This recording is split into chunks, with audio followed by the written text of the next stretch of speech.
Mon père m'a dit une fois, je ne dis pas ceci pour blaguer, mais je m'en suis toujours souvenu. Il a dit, Billy, je voudrais que tu sois un prédicateur. Mais si Dieu ne t'a pas appelé, tu ne peux pas l'être. Il a dit, si tu ne peux pas, j'aimerais que tu sois un médecin pour être capable d'aider quelqu'un. Il a dit, quoi que tu fasses, fils, sois le meilleur que tu peux être. Il a dit, si tu vas devenir un clochard, ne travaille aucun jour de ta vie. Il a dit, quoi que tu fasses, mets juste ton tout. Alors, je crois que je ne suis pas un clochard ce soir. Donc je crois que dans mon témoignage, je pourrais y mettre tout ce que je peux.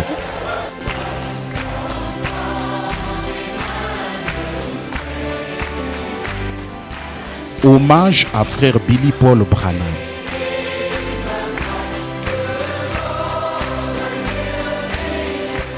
Personne ne peut rendre témoignage des nombreuses choses que le Seigneur a accomplies dans ce ministère du temps de la fin, comme ne peut le faire frère Billy Paul Branham, le fils aîné de frère Branham.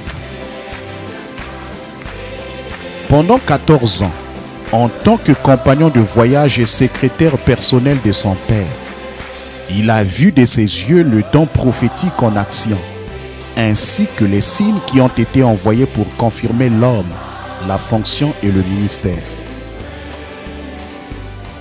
Il était présent lorsque des milliers de personnes ont été guéries.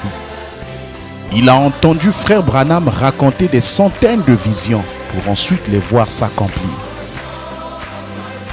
Pour reprendre les paroles de son père, Dieu a honoré Billy Paul. Frère Billy Paul est né de William et Hope Branham le 13 septembre 1935.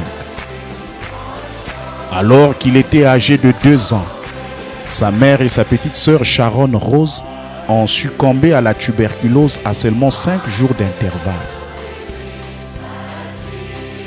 Il était âgé de 11 ans lorsque son père a commencé les campagnes de guérison qui l'ont amené à voyager aux 4 coins du pays et tout autour du monde.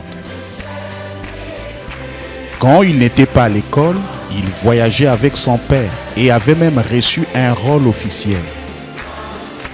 Vendre les livres et les tracts avant chaque réunion.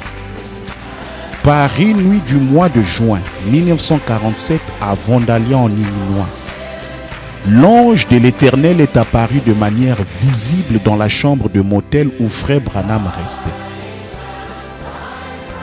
Son fils Billy Paul et son frère cadet Donnie se trouvaient avec lui.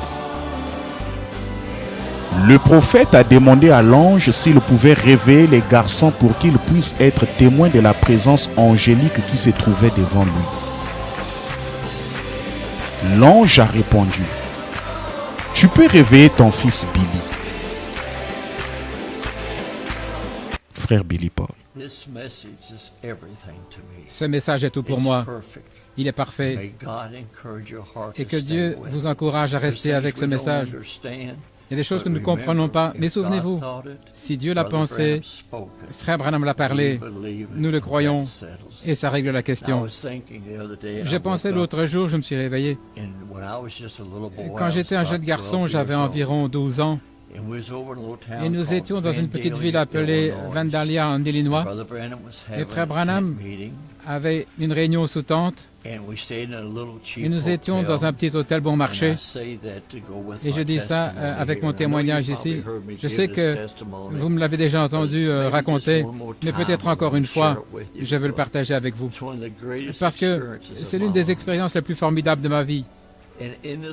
Et dans cette pièce, il n'y avait même pas de salle de bain. La salle de bain était dans le couloir et nous avions un bassin pour se laver, et un bassin là, et une cruche, c'est là où nous lavions nos mains. Mais pour prendre un bain ou une douche, nous allions au bout du couloir. Et j'avais l'habitude de vendre, dans les réunions, j'avais un petit tablier, et je vendais des livres. Il y avait 3 livres que Frère Branham avait. Jésus-Christ le même hier, aujourd'hui et pour toujours. Je n'ai pas été désobéissant à la vision céleste, la guérison divine et les campagnes. Et je pensais que j'étais quelque chose là. Je vendais ces livres. Et papa, vous voyez les réunions agir.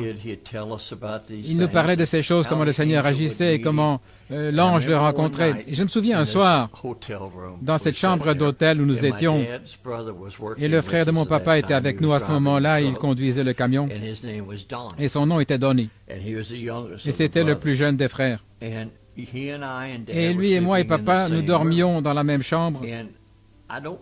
Je ne me souviens pas. Je sais que papa dit sur bande qu'il avait pris un oreiller et qu'il avait mis sur moi et il m'a réveillé. Tout ce que je me souviens, c'est que je me suis réveillé et il y avait un oreiller sur mon visage. Et il avait cet oreiller et il a dit « Paul ?» J'ai dit « Oui ». C'était vers 2 heures du matin. Et il a dit, tu sais, papa parle de l'ange. J'ai dit oui. Et il a dit, il m'a visité cette nuit. Il m'a parlé des choses au sujet des réunions et comment conduire les réunions et ce qui allait arriver. Et j'ai dit oui. Il avait encore l'oreiller sur mon visage. Alors il a dit, je lui ai demandé, est-ce que je pourrais te réveiller? Est-ce que je pourrais réveiller mon frère Donnie?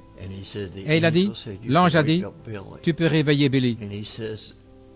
Et il a dit, est-ce qu'il pourra te voir? Et l'ange a dit, oui. Excusez-moi. Quand papa va enlever l'oreiller de ton visage, tu sais là où se trouve le petit bassin? J'ai dit oui. Il a dit, il sera là et tu pourras le voir. Et j'ai dit, OK. Souvenez-vous, j'avais 12 ans. Il a ôté l'oreiller. Je pensais voir un ange avec des ailes en train de voler, mais ce n'était pas comme ça. Il y avait là un homme vêtu de blanc. Il avait les bras croisés comme ceci, des cheveux jusqu'aux épaules. Il était là. Il y a une chose qui était tellement remarquable. Il n'a jamais dit un seul mot.